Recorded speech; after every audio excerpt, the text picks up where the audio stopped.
नमस्कार दोस्तों, मैं डॉक्टर नीलम त्रिपाठी आपका मेरे इस चैनल में स्वागत करती हूँ। दोस्तों, आज मैं आपके लिए ऐसे कुछ नॉन कंसीडरेबल पॉइंट्स लेके आई हूँ जो मैं अपनी डे टू डे प्रैक्टिस में रेगुलर देख रही हूँ कि मेरे पास नंबर ऑफ पेशेंट्स आते हैं और कहते हैं कि मैम मैं रेगुलर डाइट कर रही हूँ या मैं कर रहा हूँ और मैं रेगुलर एक्सरसाइज कर रहा हूँ, लेकिन मैं अपना वज़न नहीं घटा पा रहा। उसका क्या कारण है? मेरा वज़न ऐसे ही है, स्टैटिक हो गया है and I am not reducing it. तो मैंने जो सर्वे किया उससे मुझे पता चला there are many reason for that, but few of them मैं आपसे डिस्कस करना चाहती हूँ which are the major reason for that. जो सबसे इम्पॉर्टेंट है उनमें से कुछ मैं यहाँ पे लेके आई हूँ आपके लिए। नंबर 1, विटामिन D3 की डेफिशिएंसी। जब विटामिन D3 की डेफिशिएंसी होती है, विटामिन D3 एक फैट सॉल्युबल विटामिन है। अगर जैसे ही हम डाइट शुरू करते हैं तो हम अपनी डाइट में से फैट को कट ऑफ कर देते हैं, और जब तक, और vitamin D3 is a fat soluble vitamin, जैसे ही हमारी बॉडी में फैट कट ऑफ होता है धीरे धीरे विटामिन D3 की डेफिशिएंसी स्टार्ट हो जाती है। वो उतना प्रोसेस नहीं कर पाता है विटामिन को, हमारी फैट की प्रेजेंस एब्सेंस में, फैट की एब्सेंस में इतना प्रोसेस नहीं कर पाता विटामिन D3 को, जिससे हम विटामिन D3 डेफिशिएंट हो जाते हैं। जब हम विटामिन D3 डेफिशिएंट होते हैं तो हमारी बॉडी में कैल्शियम की कमी होने लगती है, कैल्शियम नहीं एब्जॉर्प्शन होता। कैल्शियम का एब्जॉर्प्शन ना होने के कारण हमारी बोन्स वीक हो जाती हैं, हमको थकान जल्दी होने लग जाती है, हमारे बैक एक हमको बहुत होने लगता है। जब ये सारी प्रॉब्लम्स हमको आती है, ऑन द कॉन्ट्ररी सेम हमारी बॉडी एक मशीन की तरह बिहेव करती है। हमारा brain is a very alert thing. उसको जैसे ये सेंस जाता है कि कहीं ना कहीं कोई डेफिशिएंसी आ रही है, वो इमीडिएटली उसके रिस्पॉन्स में अपनी बोन को स्ट्रेंथ प्रोवाइड कराने के लिए, क्योंकि वो अंदर से वीक हो रही हैं, स्ट्रेंथ प्रोवाइड कराने के लिए ऊपर से ऑर्डर देता है कि कुछ मसल्स को रैप कर दो। जैसे अगर एक कोई चीज़ कमज़ोर हो जाती है तो उसके ऊपर अपन कपड़ा लपेट देते हैं सपोर्ट के लिए। सेम पैटर्न में मैं एक बहुत सरल और सहज लैंग्वेज में आपको समझा रही हूँ कि उसके ऊपर वो मसल्स की फैट की शीट एक लपेट देता है, जिसके कारण हमारे बेली एरिया में, थाई एरिया में, लोअर एब्डोमेन में फैट डिपॉजिट होने लग जाता है। एक तो this is also one of the cause of obesity. Next, depression. Yes, this is also the very biggest reason for this.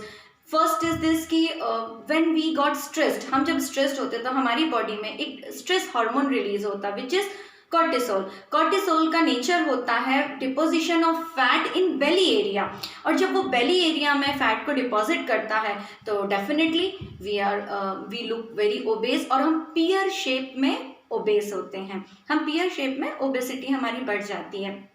Next, हम अपने आप को खुश करने के लिए नंबर ऑफ टाइम्स खाना खाते हैं, चॉकलेट्स लेते हैं। स्विंगिंग ऑफ मूड्स को इम्प्रूव करने के लिए हम चॉकलेट्स का इस्तेमाल ज़्यादा करने लगते हैं। तो definitely this also cause over eating is also harmful for obesity.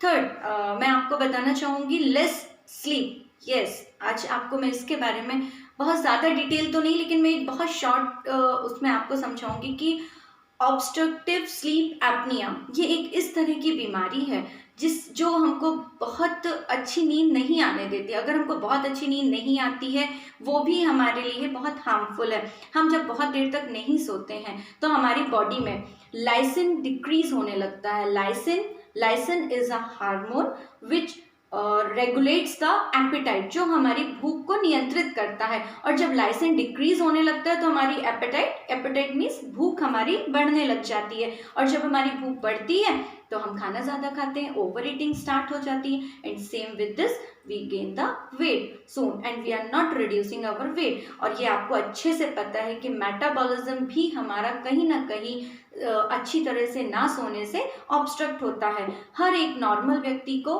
6 से 7 घंटे की नींद आवश्यक होती है। ओके, नाउ अब मैं आपको एक फोर्थ पॉइंट, इंपॉर्टेंट पॉइंट आपसे डिस्कस करना चाहूँगी, which is we already previously we had discussed about that कि ब्रेकफास्ट हमारे लिए कितना इम्पॉर्टेंट है।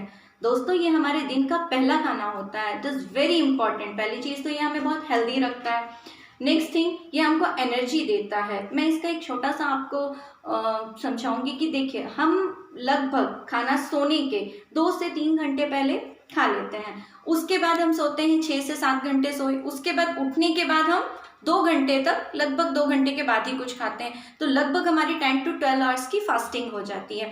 इस फास्टिंग को ब्रेक करने के लिए we have to do a breakfast. जब हम ब्रेकफास्ट नहीं करते हैं, जो लोग नहीं ब्रेकफास्ट करते हैं उनके शरीर में क्या होने लग जाता है, एनर्जी की कमी। जब बॉडी में हमारे एनर्जी की कमी होगी, हमें फ्रेश एनर्जी नहीं मिलेगी जो हमें फूड से मिलती है, तो हमारी बॉडी क्या करेगी, स्टोर एनर्जी को यूटिलाइज करेगी। जब वो स्टोर एनर्जी को यूटिलाइज करना शुरू करेगी तो हमारे मेटाबॉलिज्म को रिड्यूस कर देगी।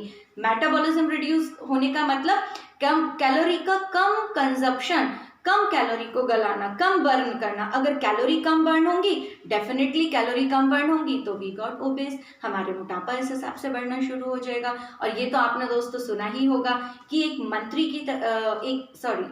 एक राजा की तरह हमें खाना ब्रेकफास्ट करना चाहिए, मंत्री की तरह हमें लंच करना चाहिए और एक फकीर की तरह हमें डिनर करना चाहिए। मोर calories in early morning, less calories in night hours.